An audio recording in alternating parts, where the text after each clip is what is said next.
Okay, that's both of us. And we're live. What are you doing, leaning out of the camera there, like casual lean? Just leaning back. I've just spent so many days at home now that I'm just like lost, just in a complete state of relaxation constantly. They've added to Be Live, the service that we use. They've added this. Can you see this? There's a quarantine. Day one of quarantine. So what are we now? So in the UK, I think we've officially done 3 weeks. I think that's the case. There we go. 21 days. 21 days in quarantine. Right, let's keep that up. That's quite cool. It's ridiculous. There's also a little thermometer thing, but I don't know if that's meant to be our temperature, which seems like a really weird widget to have. I can promise you all listening, my temperature is not 36.6 degrees centigrade. What is body temperature again? I forgot. What is normal body temperature? Pretty bad. God, I expected just an answer to come straight up, and it doesn't. I think it's about that. Anyway, adults 37. Okay, I can promise you that is my temperature, because it says 37 degrees. So I like that. It's cool. Bizarrely, these are the only 2 widgets that have been added, like extremely corona focused. Of all the features they could add to the thing, this is what they've been working on. Sure. Yeah, it'd be nice to have some other features, please. Okay, so we're on the BBO show. We're in week 2, episode 5. And Kyle, what are we going to cover today? Last week, just go check out what we did last week. This is a brand new week. So we will refer slightly to it, but let's get focused on a brand new week now. So what we're going to cover today? Sure. So this is going to be an interesting week. Last week, we talked about if you have an existing business, how you go about bringing it online and generating income now that we're in a lockdown, now that we are quarantined, we're at home. This week, we're going to be talking more generally to people who might not necessarily have a business already. They might have been a salaried worker and now they're at home, and they're either working from home and have extra time, or they've been furloughed and they have a lot of extra time, or for whatever reason they're not working and they're just kind of they have time and maybe not as much direction as they'd like at the moment. So we thought it'd be useful this week to focus on these people, and I know there's a lot of them out there. Yeah, and it could also be somebody who's now working from home and there's not as much work to do. So maybe you spend the first 4 hours of the day working, and then you're just twiddling your thumbs, like, okay, what we doing? Is twiddling your thumbs. What we doing right now? And you want to be productive. You know, you're bored of Netflix, Amazon Prime, games, whatever you're doing right now, and that's bored you to death. Whereas now you're saying, okay, I want to be productive. I want to try do something else. I'm just over this 1 week, 2 week relaxation period. What can I do? And I want to come out of this, having done something, or with a new stream of income or new business or whatever it is. And I think that's exactly right. For the first couple of weeks, people are like, yeah, Netflix, I can catch up on all my TV. Yeah.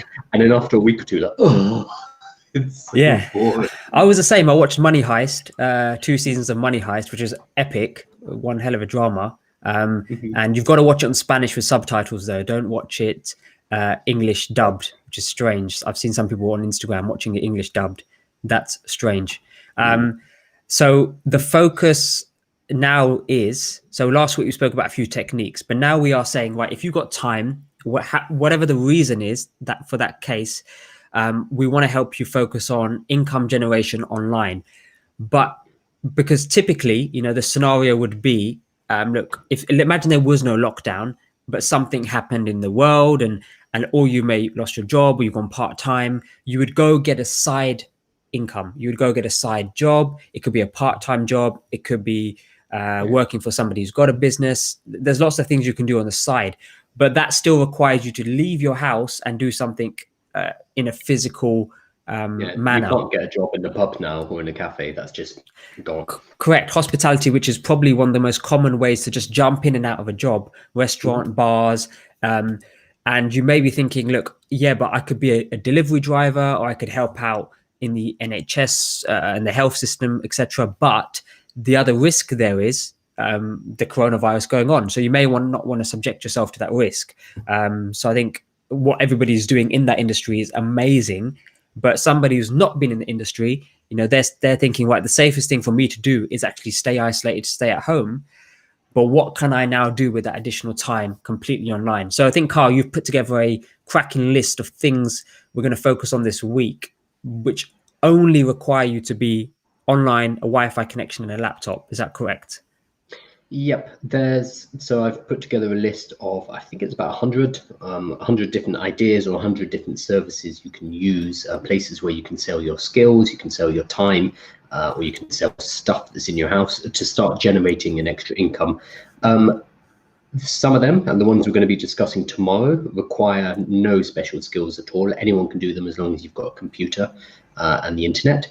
And then we're going to be moving more into more professional, skill-focused additional incomes, and then capping the week out with creative focused as well. So there's going to be a range of different things because everyone's going to have different requirements and different skill levels and skill mixes. Yeah. So I guess what we're not doing this week, which is where our passion is and what we love to do, is we're not talking about, certainly not at the start of the week, building out a complete online business. So remember last week you spoke about building a business, audience, tribe, offer, network under this model or system that we call the baton model. Now, that is a marketing and online business creating infrastructure, which you can plug an idea into. Whereas this week, we're taking a step back from that and just saying, right, we're in this strange scenario, which is lockdown. So we need to get as many ideas across to you as possible. So that list Carl's put together, I counted it, Carl, was 102 different ways. And Carl's ranked it in a specific way. Maybe you can expand on that. But I tell you what, before we get into this, can you bring that list up? It's 102 ways, and then maybe just quickly describe it, because that list is available for you guys in the description, that link. I might need to lose one of us. I think leave it like that. That's okay. Because the details not important. It's just the fact that there's a list here. A long list.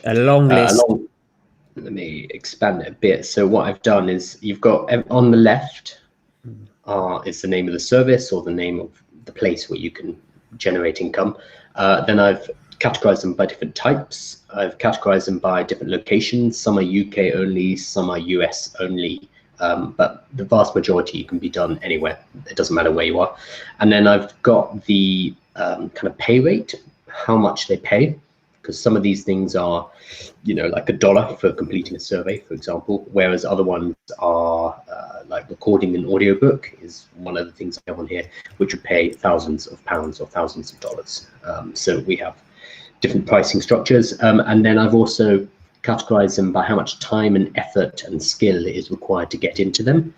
Generally, you'll find the easier ones, the ones that don't require specialized skills, will pay less, and that makes sense because it's a market economy. And then finally, I have a column called scalability.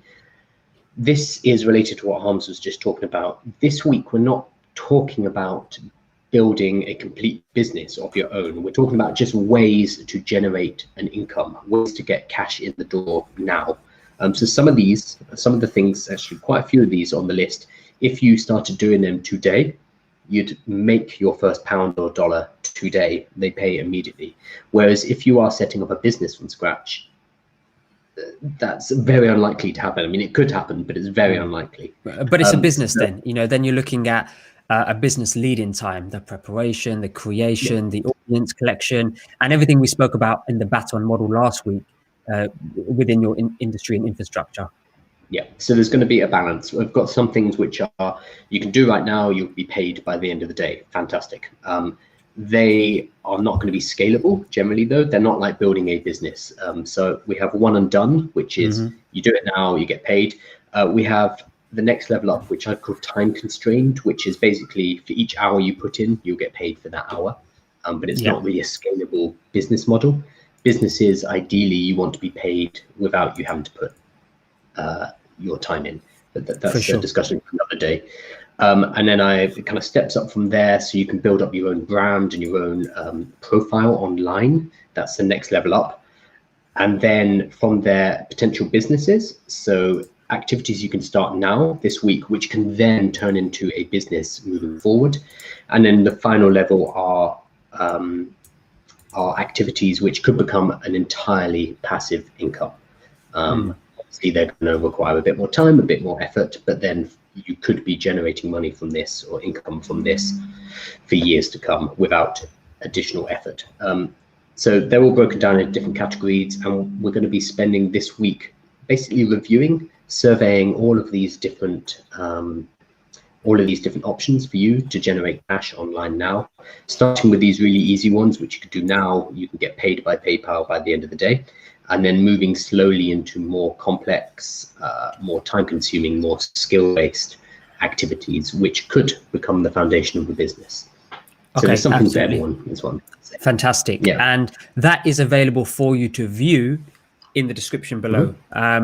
So yeah, just click it. Also in the description below, you'll find our Slack chat. So Slack group, so you can join me and Kyle and a group of other people in there. And what that will allow you to do is start to work through the list and maybe pick and mix, use this week as a pick and mix and say, let me try that. Does it, am I enjoying it as well as bringing some cash in? Is it something I can see myself doing for the lockdown period? And then come and ask me and Kyle's questions on it.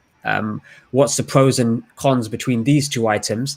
And then we can help, discuss those kind of things for you. So the link to what we titled it, the big list of income generation during lockdown. That's a working title that can change. The big list of income generation. During lockdown. Yeah. And on that point there, so it is a pick and mix, but we're going to be trying to give some commentary. Because if you're just given, 100 or 500 different options, that's too much, Most people just see that list and be like, okay, fine, I'm not bothered. So we're going to be trying to give some commentary, trying to give you some guidance, which ones are worthwhile, which ones are maybe not as worthwhile, again, depending on your situation. And if there are certain questions or certain queries that people are having, we can, or Harms and I, we will go and find experts in particular niches, in particular business practices, and try and get them on the show so we can chat to them about the activity in more detail. That'll be moving forward over the next couple of weeks. Yeah, great. And think about this week as, look, you've got this big list of things, and as we go through the list week, we're going to categorize them. So Carl did mention this at the start. So we're going to first start with Tuesday, which is going to be like non-specific, general categories where it doesn't really fit into a bucket. So for example, selling stuff, things that you exchange an hour for income, surveys, testing. And then Wednesday on our notes, we're going to be basing it on the fact that if you speak English, there's some language-based things that you can do to help the online world. Which we're assuming, because you're watching this, that's why we're sticking with English. This could be the same for if you speak French or Spanish or Chinese or whatever you speak. There will be similar services. We're going to be focusing on English speaking because you're watching this and you're listening to us in English. Yeah, and we can speak English, so that's a bonus, right? So Thursday is based on your specific skill, so you can actually say, right, this is what I have a skill set at, and we can expand on how you can identify that, and then ultimately selling yourself as a professional and selling your professional skills into the online world. That's Thursday. Friday, we're going to be basing it on specific skills, especially around the creative world, design, creative, artistic skills. So Thursday is professional, and then Friday will be creative. So if you're creative, stay tuned with us, because Friday we're going to be talking about those kind of skills specifically. So that's everything that's going to be coming up. But today we wanted to, just give us a broad understanding of online business. And I thought the best way to do that, and when me and Carl were prepping our notes and stuff for this episode, is very much discuss, firstly, why online business has a bad reputation. Why do people think online business and think, oh no, that's not for me, or that's got a bad rep, or that leaves a bit of feeling of uncomfortableness when the conversation around online business occurs. And even so much to say that, look, hey, I have an online business, and people look at you a bit strange. Like, is that even a thing? Is that even a proper profession or workspace? That's not real. That's not real. Okay, you're just one of those people, online business or whatever, and they just don't understand it. So it can have a bad rep for a few different reasons. One is the fact that, look, there's just a lack of understanding here. So Carl, why don't you kick off with, why do you think I think we've got three or four key points, but we can just talk around those points. So why do you think online business got a bad rep? Because you've been doing this for a hell of a long time. Sure. So following on from what you're just saying, there's a lot of get rich quick schemes. There's a lot of get rich quick mentality in the online business world. So a lot of the advertising you see, a lot of the times online business is talked about. It will often be, here I am in my garage with my Lamborghinis, or here I am in my $4 million home with my, beautiful wife. I did all this online. I made whatever it is. I did drop shipping, or I built an empire using Kindle books, or I sell courses, or I do social media marketing, whatever it is. It tends to be somebody saying online business is the fix all, it will cure everything, and you will be rich beyond your wildest dreams in, next week. Yeah, there's a lot of BS around online marketing. And unfortunately, online marketing, the people who are good at online marketing are very good at selling themselves, they're very good at selling that dream. So they're the ones making the money, the people selling that dream. However, that means that a lot of people now associate online business with these kind of get rich quick schemes, which is unfair, because there's a much wider diversity of ways to generate an income online. Yeah, I agree. And I think the big misconception is that online business is not a business. It doesn't have the same characteristics as a business. It doesn't have the same need of that kind of business understanding when creating online business. And I think that's probably one of the biggest misconceptions, because it is sold in a way that, and look, that industry is what's the best way to describe it in terms of its categories? It's info entrepreneurs, info education, and that's okay. Look, that's great, because actually subscribing to a course or whatever it is great, because ultimately it's going to give you that level of knowledge to go and start in that specific field. But I think what the challenge is that when there's a scenario like this, there's almost a feeling of a gold rush, or selling the shovels in order to go cash in on a specific thing that is happening. But the problem with that is there is a focus on very, very niche items, like Carl says, like setting up a book publishing Kindle e-store, setting up an e-commerce shop overnight, doing Amazon selling things on eBay, so flipping on eBay. There's even more probably stuff that used to work a long time ago, but people are still buying into them. Things like domain flipping. People very much focus on, hey, become an affiliate marketing superstar overnight. And all of these things are very, very niche, but they fundamentally miss the fact that online business is a business. Would you agree with that, Carl? So all of these things you've just mentioned, so we've got drop shipping, we've got Fulfilled by Amazon, we have affiliate marketing, we have, what's the other one you just said? Shopify stores, like linking AliExpress to a Shopify store. There's a lot of, all of these are techniques. They're not a business. It's a technique. All of these are techniques which can work. So yes, you can make a lot of money publishing Kindle ebooks. The books have to be good though. And that's what's forgotten.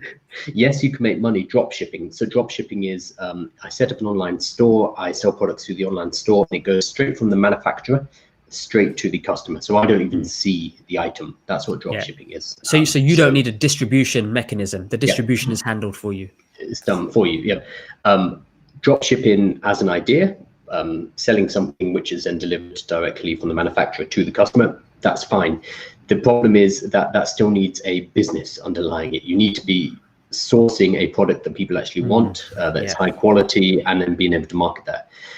All of these, Fulfilled by Amazon, drop shipping, Kindle publishing, etc., all fine as techniques. They are not businesses in and of themselves. So first you need to start with the business part of online business, which most of these courses, most of the people you see on Instagram promising you riches, they forget about this part, or they don't tell you about this part. You need a business first, and then you apply these different techniques, these different tools. Yeah, and I would agree with that. And I think one of the challenges is that when somebody approaches these companies or these kind of techniques, that's the best way to describe it. Because look, it's nothing against the people selling it in marketing. Look, they've got a business, they've got to generate their own revenue, and they sell this technique. But the challenge is that sometimes when you're wanting to build anything or create anything of value, it's so much better. And I think me and Carl have learned this over the years the hard way. It's so much better to do something you're passionate about, something that you have a skill set for, something that you enjoy, and that there's a market for that item, rather than chase the dollar or the pound or the money at the back end of it. So what do I mean by that? What I mean by that is the technique promises you the get rich, the fact that you're going to make £3,000, £4,000, £5,000, £6,000 a month, or some people even advertise £20,000, £30,000 a month selling via Amazon. Great, that's okay. But are we going to enjoy doing that process? Because that kind of revenue generation is great. It probably is doable, but for a small percentage of people who already fundamentally understand business as a fundamental principle and online business as a fundamental principle, so much so that they have the ability and the skill set to advertise and market to you for their particular course. So they know what they're doing. They're very good at it. But they're making the assumption that you also know what you're doing in regards to this kind of business mechanism. Is that making sense, Carl? What I'm trying to say is that chasing the money or chasing something that you can finally share your skill set with online. That's what I'm trying to get the message across here. I think a really simple example is a Teespring. Have you ever heard of Teespring? No. It's basically on-demand t-shirt printing. As a business model, makes perfect sense. There's Teespring, there's a whole bunch of different ones. So there are a lot of courses, a lot of people selling this business model, which is, you should custom design t-shirts and then you can sell them and make profit on each t-shirt. It's fine. The business model of Teespring, absolutely fine. The problem is you have to be a good designer first. You need to have t-shirt designs that people actually want to buy. And this was kind of forgotten conveniently by the people who were teaching about this. Yeah. So the market was flooded. This happened 5 years ago. So the market was flooded on Teespring with people who were just rushing in because they wanted to sell t-shirts and make, $5,000, $10,000, $20,000 a month. None of them were very good designers of t-shirts. That was the problem. So the market was flooded, it was oversaturated, people were making crappy t-shirts, nobody was selling anything. And the only people making money were those saying, hey, you should get on Teespring.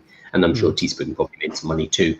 But that's a really nice, simple example. There are people who are good at designing t-shirts who will make a lot of money on Teespring. But that's because they have the skills to actually build a business there, rather than just using the technique of custom t-shirt printing. Yeah, agree. Because the custom t-shirt printing is, as Carl says, is the technique. It's the way that you're going to generate your revenue. That's your idea as such. Your idea as such is. But that's not enough. Yeah. But that's not enough. For us, if you look at the baton model, the fact that you're going to print well-designed t-shirts will come right at the start in the business element. Then we will then put that through the process of actually selling those t-shirts online, creating an audience, getting a desire and a raving fan base around your kind of design. I think that's... You make sure that your t-shirts are good first. Yeah. Because a lot of people forget this part. Yeah, and test that they can be sold, test that there's a market for that kind of interest that you're trying to sell to. So it's exciting. But that's why online business has got a bad rep. Okay, so that my light went off and on by itself. So this is interesting. I was hoping it didn't blow. So that's why we feel online business has a bad rep. But we didn't actually have this in the notes. But I think it's useful, Carl, for us to chat about what is online business very briefly, but also what's the advantages of it. And then we're going to give them. Then I think we can talk about 4 key areas to focus on. Sure. I think you already touched on this when you said online businesses are a business. Like, yes, we have the word online stuck on the front, but essentially it's still a business. And a business is the creation of something of value, whether it's a product or service, that is then supplied to a market who are willing to pay you enough money for you to continue creating whatever that piece of value is. Without that unit of value, whether it's a book, whether it's your consultation service, whether it is a sofa that you've made, without that unit of value that is valued by the market, by the people who are going to buy it, you do not have a business. That's the same if you are offline or if you're online. Whether you're online or offline is kind of a moot point nowadays. It used to be a very distinct gap back in like the 2000s. You'd have online businesses that only sold online, and you'd have offline businesses, which were brick and mortar shops. The two now have merged, especially most brick and mortar stores have an online presence now, especially nowadays. Now we're in quarantine, you're seeing the businesses that did not have the ability to sell online, the ability to deliver online purchases, they are now screwed, or they have ceased to exist because now people cannot leave their homes. So increasingly online and offline have merged. We spend all our time on our telephones. Like, even if I'm going to a coffee shop which doesn't sell things online, how do I find my coffee shop? I use this. So when we do talk about online business, we are more and more talking about just business in general. We need to remember the fundamentals of business. Yeah, and then I guess I mean, you summed that up fantastic. So I guess the advantages then is you know, if I was to think, right, what benefits has it given me over the time, which is, I think it's, for me personally, it was fundamental, a bit more control of my time. I wasn't the kind of personality who would like to go and commute to work, like spend an hour commuting, an hour coming back. So it was a case of building a mechanism so that I could wake up, walk to my office, because there's two approaches to this. One is, and I think this is where people get misunderstood, is one is building an online business where you can press play and it does things automatically, which a part of the business does. But then there's also a part of the business where, you know, the creation is still required, the monitoring is still required. There's two sides to the business. So I think it depends on how you design it. It's the same as an offline business too. You can have a business that is based in an office that has staff, etc. And you, as the business owner, you could have built it so that you are able to step back. That's just how you design it. Or you could have built it so you're needed every single day and you're working the longest, even though you're the business owner. Same thing, whether you're online or offline. There are certain benefits of online businesses though. They tend to have lower overheads because you are not renting a space, which means you're saving a lot of money, whether that's on the rent, the electricity, the utilities, etc., etc. That just costs money. Online businesses, you tend to, not always, but you tend to be able to get away with not having staff or being able to outsource your work and use freelancers around the world. So then you can take advantage of employment arbitrage. So you can hire someone in the Philippines or in India or Vietnam who is just as good at the job, or 80-90% as good as the job, but costs 10% of the price of a local worker. So that's employment arbitrage. Yeah, because just to jump on that point as well, is because English, depending on what you're hiring them for, English is not the thing that you're paying them for. That's not the process. You're also not paying them for the creative thinking, the critical thinking. What we're paying for them for is a set of instructions or some technical abilities that are now universal. So this is like the online business language or the online world language, which is just technical. That's what we're paying them for. So they can be anywhere in the world. Yeah, if I'm hiring someone to build a website or e-commerce facility, I'm not going to hire them in London because it's too expensive. And you can get those skills anywhere in the world. Connected to that is the fact that online businesses, unlike offline businesses, are global. They tend to be global. So the first one that I set up, the first automatic online business that I set up, most of its customers are in the US. The second largest was in Holland for some reason, and the UK was, I think, like 5th or 6th. It was down the list, and it doesn't matter because once you've set up a store online, you can access anybody in the world, which is not the case if you build a coffee shop here in London. example. Exactly. Which coffee shops are they're facing that challenge at the moment. Some of them are adapting, but not for revenue, just for brand recognition at the moment, which is kind of stuff we spoke about last week. Yeah, So, for Carl, okay. survival. Yeah. So what I like is, right, you've actually dived into the next part, which is almost the final part of today's show, which is there's 4 key areas. If you was to write down, there's 4 key areas to focus and create a business around. These are 4 advantages, but they're also, if you reverse engineer those advantages, the focus on building that online business. And I'd say if you can get as many of these 4, it could be 1, it could be 2 of these, but the winning formula is, look, if I can get all 4 in place for my online business, then this is a winning formula. So I think you started to touch upon it, but let's talk about it in terms of, yes, there are 4 advantages, but also there are 4 focus areas. So those start with number 1, which Carla's sort of touched upon, but let me just define it, which is the need to be flexible and diverse. So if you think about this in regards to, typically we are all dependent on one income source, which is a salary.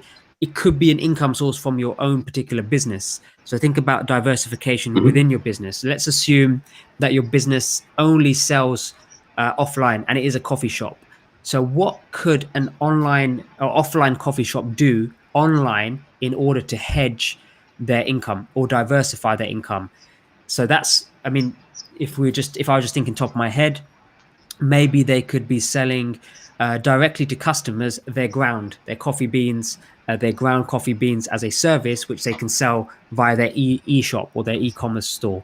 So that's one way to think about diversification, because if they don't, the scenario occurs where coronavirus hits or something like this, or you have 3 or 4 staff go sick overnight, whatever that is, and it could be outside of coronavirus, or something happens on that particular high street. They close a train station, so the foot traffic now diverts to another train station, and no longer do you get that foot traffic for your coffee shop. So all of these things are real life scenarios, but there's no diversification of income. That's no different to us relying on one salary, and we have no other mechanism. So try to think of online business as having a diversified income stream or income generation form entering your life. That's the way I'd think about it.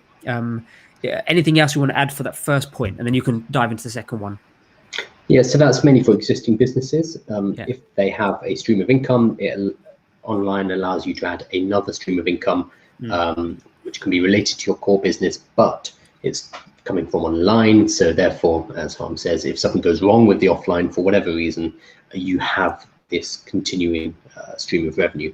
The other way to think about diversification is the fact that with online businesses in particular, if they are structured correctly, you can have multiple online businesses. Whereas if you set up a coffee shop or a chain of coffee shops, that's probably going to be all you're doing. Again, depends on how you structure it, but because you have locations, because you have staffing, because you can hire managers, etc. But it's always going to be there's a lot more moving pieces. Whereas once you've learned to set up an online business and you've successfully done it, doing that again and again and again and making them automatic is relatively simple compared to doing it with physical business. Yeah, because so that's another way to diversify. Yeah.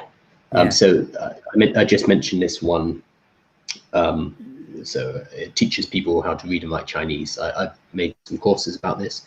I don't touch that, and I'm not running any ads or anything like that, and that just trickles in money.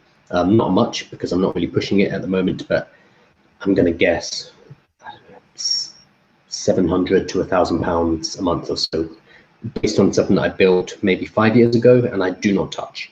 And if I want to kind of get a chunk of money, I can run a sale, do some email marketing and get a chunk of cash in. Having a few of those businesses just kind of running in the background is really good for diversification, because if any one of them suddenly stops working, it's not the end of the world if you have 5 or 6 of them. Whereas if you have one source of income, it's tricky. You're in trouble. Yeah, because what we don't know now, and I think the time that we're living through right now, which is just crazy, is yes, we can do a classic SWOT analysis. What are the threats against this particular income source. But how do you? I wonder. Yeah, exactly. So it's really a case of, it's very difficult to know now in this strange time what the true threat is going to be. Yes, it's good to guesstimate, and yes, it's good to do some research to identify what that is, but what industries, let's look at what industries are, as a research project, have survived right now, are doing quite well right now. I think me and Carl spoke about, actually we've run a special webinar which is going on at the moment, that Netflix increased their revenue by about 15 million US dollars per month. I think that was just in Incredible. the UK, actually. Just in the UK. So Netflix UK. Netflix UK. So some businesses benefit during this time, whereas some industries have completely lost their income. So I think that's where we want you to be thinking about an online business as an advantage, but also a focus area. How can I have a diversified range of online revenue streams? I'm going to pull this up. You might not be able to see it properly, but I'll drop the link below as well. This is on AppSumo, blog.appsumo. If you Google 10 inspiring coronavirus business pivots, this came out a week ago. And it's just a list of businesses that have managed to pivot very quickly or are doing quite well during this time. So this one, Mobile Escape, they do escape room programming for schools. So they do escape room documents, basically, that you can print out and do at home.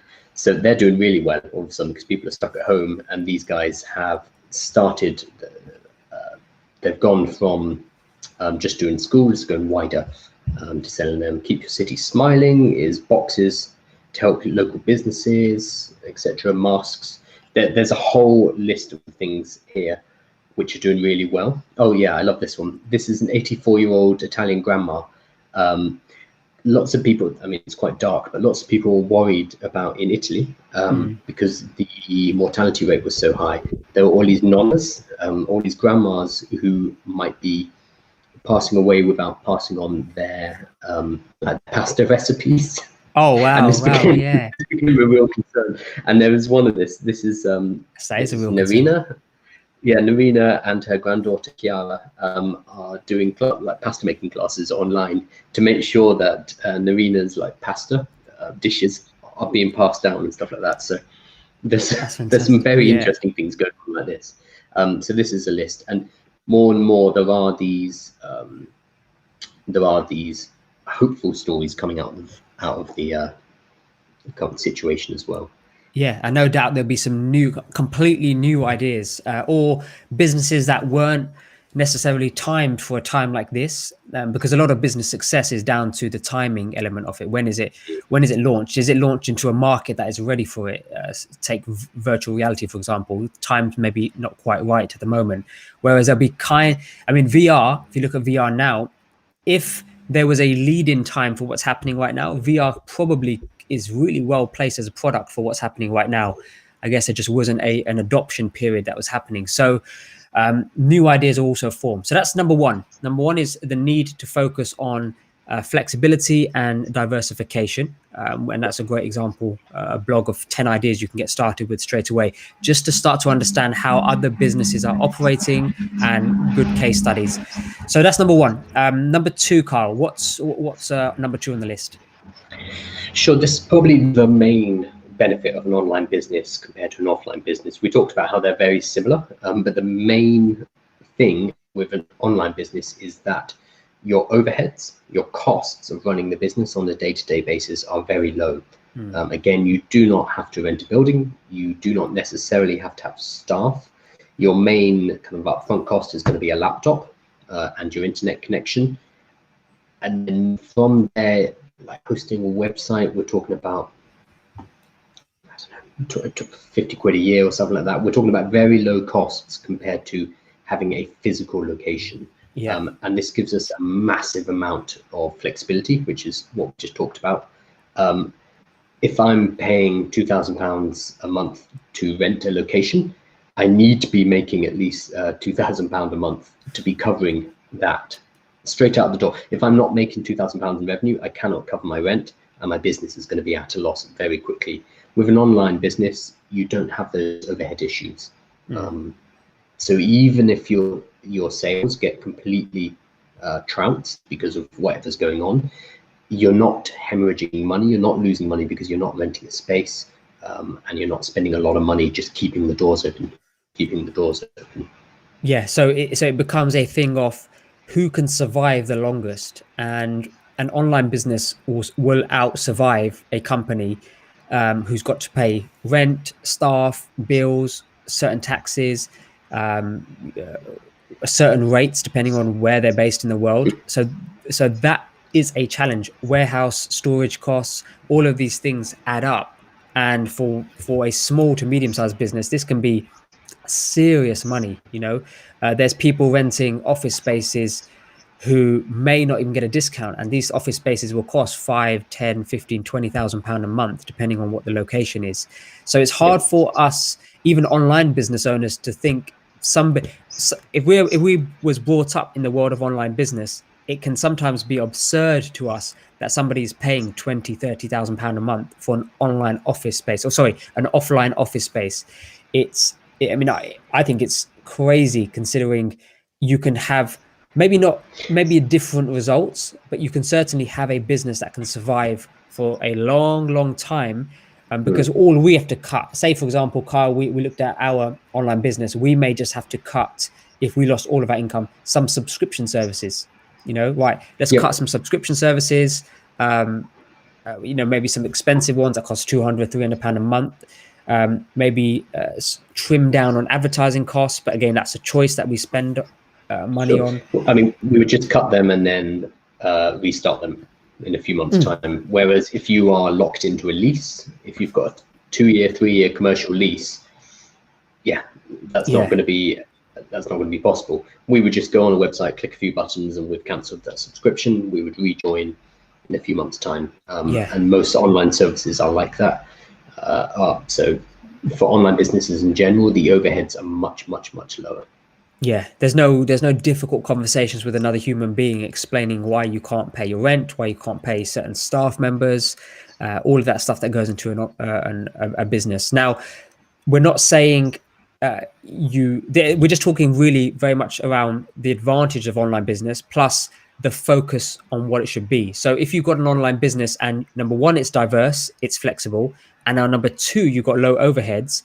Now, these are two good solid components for you to think about. Okay, if I got both of those, I'm already at an advantage in building my online business, depending on where I'm focusing. So number three, a really good way to think about this now. If you are in the middle of this crisis now, as we all are, so we're all in quarantine, we're all in isolation. Right now, would you go and set up an offline business? Like, as a thought experiment, that would be absolutely crazy, raising money to go out and set up an offline business. Even if everything opens up right now and people start shopping, they start going out again, the idea of taking out a loan of £100,000 or a couple of £100,000 to go and set up a physical location right now, after what we've just seen in the last month and what we're going to see over the next few months, just seems crazy, absolutely crazy. To me personally. I mean, maybe some people are very excited to go and start new coffee shops after this, but I would not be that enthusiastic. Exactly. So try to get bank lending on that now as well. So that's also going to be a challenging factor. So no doubt we're going to see some government encouragement or stimulus for the relaunch of offline companies. There's no doubt, because the relaunch of the economy.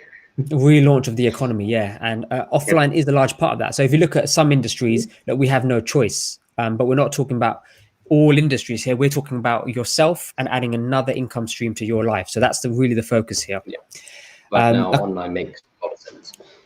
A lot of sense, and I think going forward, it makes a lot of sense. So right now, if you're studying this, or you're following us along and saying, okay, this sounds like a good idea, let me keep listening to what Harms and Kyle are saying and start to discover what that online business is for me. That's great as well. So it could be, as you go forward, when things recover, it's like, now I need to focus on getting an online business. So do consider these 4 things when building that. So number 3 is an over-reliance that businesses have on a need for face-to-face interaction.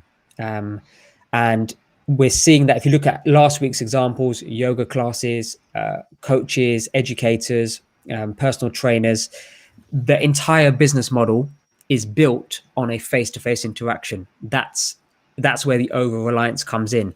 Now, we're not saying eradicate or completely remove face-to-face as we get through this time. But what we're saying is do not rely on this 100%. Have another mechanism within your business if it exists already, or if you were thinking about creating a business, think about how can you attach an online mechanism where there's not 100% reliance on face-to-face, because some businesses are like that. They just do not operate without face-to-face interaction, or they have an option, or in the past they could have had an option to have an online system. They just chose not to. They said, no, we'll be fine. Under what circumstance are we never going to meet face to face? And now we are in one. I think even ignoring things like Corona, face to face means an hour of your time. Every time you go meet somebody or every time you do a physical interaction, it's always going to take that same amount of time, and you can only see that person or that small group of people. Yeah. So it is inherently or mathematically less scalable than being able to do these things online, where, I mean, we talked about this last week, you could, instead of providing a yoga class to 10 people every single Wednesday afternoon, you could provide that yoga class to 100 people. You could provide it to 500 people. Like Joe Wicks right now, have you seen this? He's doing PE classes. Yes, for kids. For kids, so if every morning or something. Joe Wicks was going around the country and doing PE classes in schools, he'd be able to do 30, 50 kids at a time or whatever it is. Because of his online reach, because he's built this platform, he is now doing PE classes with the nation's youth in the UK. And so my girlfriend was just talking to her sister the other day, and they're in Belgium. They're also watching Joe Wicks every morning at 9 a.m. Joe Wicks is doing this almost, well, I don't know, it's maybe even a global PE class. You can't get that kind of scalability if you are relying on face-to-face interactions. Doesn't mean you don't do this. It just means that face-to-face becomes even more special. It becomes something that you charge a lot more for in the future, or it's meetings only for extremely strategic and important topics. And the rest of the time, you focus on scalability, getting to a lot of people, and you can do that online a lot easier. Absolutely. And what I love is what I'm seeing at the moment online and in terms of discussion forums and certain articles is it now is literally the opportunity for them to change the education system for the better. Change. It's almost a prehistoric system that's currently operating. I don't want to get into it, but there is now an opportunity that in the discussion to rework the education system, because and this is not discrediting teachers, but you've got a brand, somebody's built a skill set and is sharing it online, and he can in a morning can reach millions of kids. Are you talking about Joe Wicks? Yeah, Joe Wicks, the nation's PE teacher, the nation's one and only PE teacher. But I think that's almost the way. I mean, there's lots of discussions on which way the education system should evolve, but there is now an opportunity to build an online business in order to support the current education infrastructure in place. I guess that's the message I was trying to get across. Joe Wicks won't be the only person, because for every person who likes Joe Wicks, there'll be somebody who maybe doesn't like his technique or doesn't agree with his PE philosophy or whatever's going on at the moment. I haven't tuned into his show yet. I think the world of work in general is also going to change, because there have been so many businesses who've been saying, oh no, you can't do remote working, you need to be here in the office. And now all the employees know, well, no, we survived for the last however many months it's going to be, and business get going. So I think flexible working in general is going to become more of a thing after this. And the reliance on face-to-face interaction will decrease, and it will be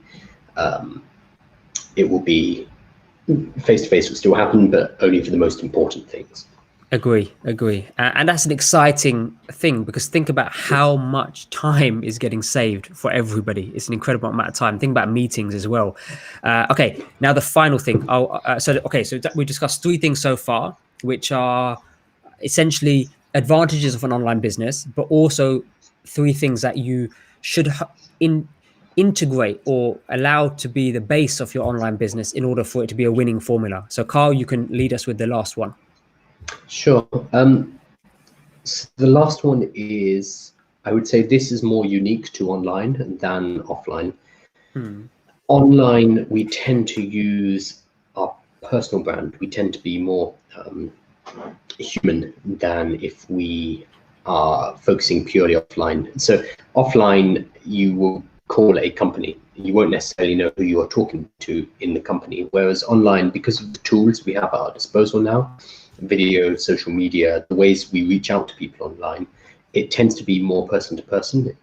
So something like LinkedIn, which is the largest professional social network, it's not about companies doing business with companies. It's about people in companies connecting with other people. It's peer-to-peer, it's person to person. And I think online allows us to build this, don't particularly like the term, but it is personal brand. It is who we are. It allows us to put ourselves out there as an expert in our particular field and become known for what we do. Whereas previously we'd have to wait for more traditional media outlets like television and newspaper, or maybe a publishing house to validate, oh, you are important, your opinion's important. Validate, give the platform. Not really the case anymore, because we have the platform now, and the older publishing mediums like newspapers are slipping. They're not as important anymore. They're not the gatekeeper. They're not the people who get to decide who's important and who's worth listening to, because now we all have this platform, or multiple platforms, where we can get our voice heard. So I think online really opens up a lot of opportunities there. Agree. And there's some extremely talented people who emerge online. You only have to search Instagram for 5 minutes to find some remarkable skill set out there, especially around the creative and artistic side, which we'll talk about on Friday. Well, I think that grandma in Italy who's doing pasta classes, like, how could that have happened without access to things like live video streaming? She would previously wait for a newspaper to kind of come to the village and discover her, or a publisher to say, I want to do your pasta recipes in the book.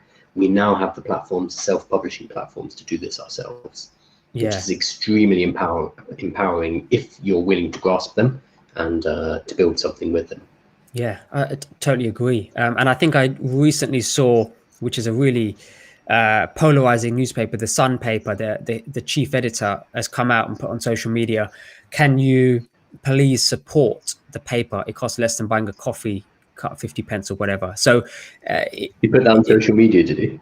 He put that on social media. Please support. And look, the Sun is polarizing. I'm not a fan of them, but there's certain cities in the UK, Liverpool, for example, which just banned the paper. So it's a case of, these. Yeah, so there was a big thing in the past, and the Sun falsely reported on certain stuff, and also they're I don't want to get all, but they're quite known for just spinning stories in order to sell newspapers, which is what they do specifically. So it's a polarizing newspaper, but now look, you've got such a powerful medium within this. For example, the Sun paper is coming out and saying, hey guys, please buy our paper, which is a big wake up call for everybody to say, hang on a minute, has the tide turned? Has the tables turned? And it's certainly a great time. I agree with Carl, just to put yourself out there and start to receive those opportunities that are available. Because you don't have to wait for anybody to put us on now. We just don't have to. There's no barrier to entry. There's no please can you put us in this paper, or begging to get on a newspaper article, or please really publish my book. Please really publish my book. Also, there's a thing which doesn't really get discussed, which is when you are actually doing something for these mediums, your voice is also filtered, in the sense that you are censored, or you can't necessarily say certain things, which social media is also now potentially going that way in terms of censorship and not being able to say what you want to say. Whereas certain platforms, i.e. your own website, you can say what you want. You can do what you want. You can, within your online business. Please use that power for good, though. But it for good. swings both ways. It swings both ways. So I mean, me and Carl are very adamant on this as well, which is, use the now platform to spread the good and the positivity and the amazing things, like the grandma and passing down those pasta recipes. That's an amazing example of using that power for good, for sure. Or Okay. providing PE lessons, for example. These are good uses. But yes, these platforms can also be abused, and they are a lot. Don't be those people. Yeah, don't be those people, and just spread that love across the world with these things, these skills that you have.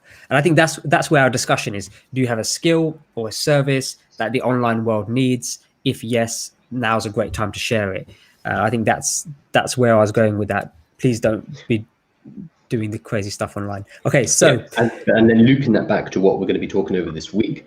By going out there and sharing your expertise, by coming from this place of giving value, by your skills or your creativity or whatever it is, there are ways to generate an income online. And that's what the focus of the week is going to be, surveying these different methods. Absolutely. So we spoke about what we're going to cover in the week. We mentioned at the start. So these are, okay, so what we've done today is very much spoken about number one, which is what we're doing this week. Number two, which is why does online business have a bad rep? Hopefully now you feel like, oh, actually, online business is a business and there's a lot to learn in this, but I'm seeing it now as a business rather than this unique technique, which is maybe the silver bullet, the magic pill, which is going to make me rich overnight. It's not necessarily going to be the case. Hopefully you get that now. And then we focused on what a online business is, which Carl mentioned is a business. Then finally is 4 advantages, but also if you reverse engineer those advantages, are 4 key things you should build your online business around. So that's what we spoke about today. And we've also shared with you in the comments below, let me find the name, the working title, which is the big list of income generation during lockdown. It's a massive list. There's 102 items on there of different, and these are techniques. So these are different techniques, areas in which you can generate revenue, and they're ranked in different ways, which Carl already discussed. So check that out. That's a gift for you guys. It's available for you, for those who've been watching the show. Also, I must remember, which I have not mentioned for 5 days straight, which is don't forget to subscribe to this YouTube channel. I've got to get used to saying that, otherwise I'm going to forget. Or Facebook. So we stream this live on YouTube, Facebook, Instagram in the near future. Subscribe or follow the Facebook page so that you don't miss these lives. You get a notification. You can watch us live, or you can save it to watch later. So it's completely your choice. But 2 big things for today is access that list, start exploring those options, and then come talk to us about those options in the Slack group. Both links are below. That's it for today. Yep. And very briefly, again, we are going to be covering the list. We're going to be covering in detail over the next few days, going through some of the items in the list, commenting on them, talking about which ones are suitable for which people. And roughly, the order of the week is going to be tomorrow. That's Tuesday. We're going to be talking about the non-skill specific ones. So these will tend to be done now really quickly, and you can start to generate some cash, get cash in hand immediately, whether that's cash to buy your groceries or cash to set up a business moving forward. So that's what we're going to be covering tomorrow. Quick, easy, and like immediate return. Not really businesses, but the foundation for building something larger. So that's tomorrow. On Wednesday, we are going to be focusing primarily on income generation, which uses the fact that you speak English. So that could be things like transcription, it could be audio recording, it could be helping to teach English, tutoring, writing skills, for example, copywriting, copy editing, and proofreading. We're going to be covering lots of different services where your ability to read and write English can be monetized again to start bringing a bit of cash in while you are locked down at home.